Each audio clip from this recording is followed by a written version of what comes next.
RGN info ఛానల్కు స్వాగతం. సంసిద్ధతా కార్యక్రమాల్లో భాగంగా 3వ తరగతి తెలుగుకు సంబంధించి 10వ రోజు నిర్వహించవలసిన కృత్యాలను గురించి తెలుసుకుందాం. ఈరోజు మనకు ద్విత్వాక్షరాలు, పదాలు అనే టాపిక్ ఇచ్చారు. ఈ పాఠం పూర్తయ్యేసరికి విద్యార్థులు గేయాన్ని అభినయంతో పాడతారు. అలాగే ద, ప, బ, యా, రా, వా, షే, ష, స, హ, ళ ఒత్తులను గుర్తించగలరు, చదవగలరు. ఒత్తు పదాలను చదవగలరు, రాయగలరు. పాఠంలోకి వెళ్దాం. అభినయ గేయం. కింది గేయాన్ని విద్యార్థులతో అభినయంతో పాడించాలి. తర్వాత భాషా క్రీడ. వేరు చేద్దాం, చదువుదాం. చూడండి, ఉపాధ్యాయుడు ముందుగా ఒత్తుల పెట్టెను తయారు చేసుకోవాలి. విద్యార్థులను 2 జట్లుగా చేసి ఎదురెదురుగా ఉంచాలి. 2 జట్ల వారికి ఒత్తు పదాల కార్డులను ఇవ్వాలి. జట్లలో ఒత్తు పదాలను చదివి ఏ ఒత్తుకు సంబంధించిన పదాన్ని ఆ ఒత్తు పెట్టెలో వేయమని చెప్పాలి. ఈ విధంగా ఆటను కొనసాగించాలి. కింది పదాలను చదవండి. పదాలను చదువుదాం. అద్దం, కుప్ప, దెబ్బ. ఈ పదాలను ఒకసారి మీరు గమనించండి. దాకు దా వస్తుంది, పాకు పా వస్తుంది, బాకు బా వస్తుంది. ఈ విధంగా ఒక హల్లుకు ఆ హల్లుకు సంబంధించిన ఒత్తు చేర్చి రాయగా ఏర్పడే అక్షరాన్ని ద్విత్వాక్షరము అంటాము. దాకు దావొత్తు ద్విత్వాక్షరము, పాకు పావొత్తు ద్విత్వాక్షరము, బాకు బావొత్తు ద్విత్వాక్షరము. ఈ విధంగా అన్నమాట.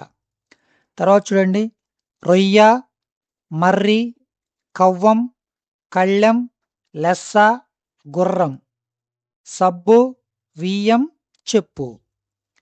కింది గుణింత వాక్యాలను చదవండి. 1 కొయ్య గుర్రంపై చిన్ని బాబు ఎక్కాడు. 2 ఎద్దుల బండి ఎక్కి ఊరు వెళ్ళాను. సాధన పత్రం చూడండి. పదాలు చదవండి, చిత్రంతో జతపరచండి. ఇక్కడ చూడండి, ఇటువైపు పదాలు ఉన్నాయి, ఇటువైపు చిత్రాలు ఉన్నాయి. మొదటి పదం దువ్వెన, కొబ్బరి, రొయ్య, ధనస్సు, గుర్రం.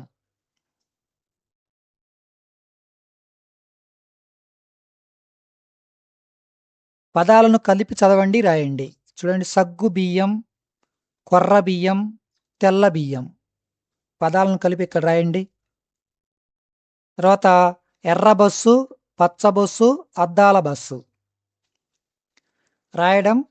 గళ్ళలోని పదాలతో ఖాళీలను పూరించండి. ఇక్కడ గళ్ళలోని పదాలతోటి ఇక్కడున్న ఖాళీలను పూరించాలి. గాలిలో ఎగిరేది, ఇక్కడ చూడండి, గద్ద. తర్వాత చల్లని పానీయం, లస్సీ. వేసవిలో డాష్ నీళ్లు తాగడం మంచిది, కొబ్బరి. తలుపుకు వేసేది, గొళ్ళెం. నాన్నకు నాన్న, తాతయ్య.